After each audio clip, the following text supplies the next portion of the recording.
Ring and I work from home, and that might be the oddest opening line I've ever used in a Diablo video. However, if you're after the unique tuning stones Echo of Malphas drops this season, that might increase your chances of success. Allegedly, these stones have a 3% drop chance per chest and 2.5% chance from the boss itself. We've done over 55 runs, so we had over 110 chances at drops, and that's not an enormous sample size by any means. Besides, for every individual that has poor luck finding the unique stones, there's likely an individual who had a much easier time, right? Regardless, in the over 55 duo runs, we've had a combined 2 drops. Quick math is roughly 1 drop per 55 attempts. We are now both the proud owners of a Genesis stone, and this provides a large boost to our flash of adrenaline governing stone. The intent of this video is simply to inform you what might be in store if you're trying to farm these powerful items. We quickly realized we could split during the runs, each clearing 2 wings before heading to the final chamber containing the boss. Ideally, you'd run as 4 players, each splitting and sharing the cost of igneous cores on a regular basis. However, due to our schedules, this wasn't an option, and often slowed us down trying to fill the group out since we do our runs at less popular in-game times. To clear 2 wings each, kill the boss, and vendor off loot, it was roughly 5 minutes per run.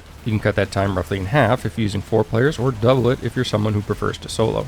Don't forget, you need to farm elemental cores to then farm igneous cores before you can even do a single run. Farming these cores wasn't terrible, but it still took time. If you can play during a popular time, there's often large groups of people grabbing elemental cores and then summoning the heralds, which everyone in range can then loot the igneous cores if they drop. Alternatively, you can farm gold and purchase the stones from someone else, but the point is the run isn't the only time sink required.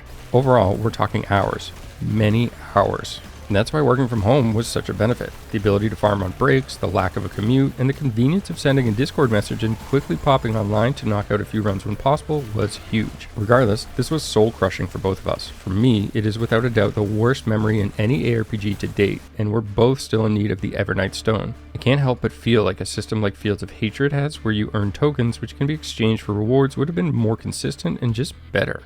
With the current design, you could literally participate in seasonal content daily for the entire season, and if luck isn't on your side, you could finish the season without either of these drops. If it's so bad, why don't we just stop? Well, it has to do with the gauntlet that's now been delayed, and if I had to venture a guess, I'd imagine this will come closer to the release of Last Epoch this month.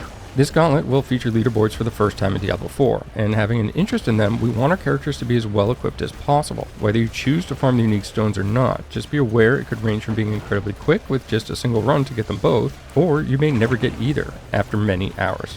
Best of luck, and as always, thanks for taking the time to watch.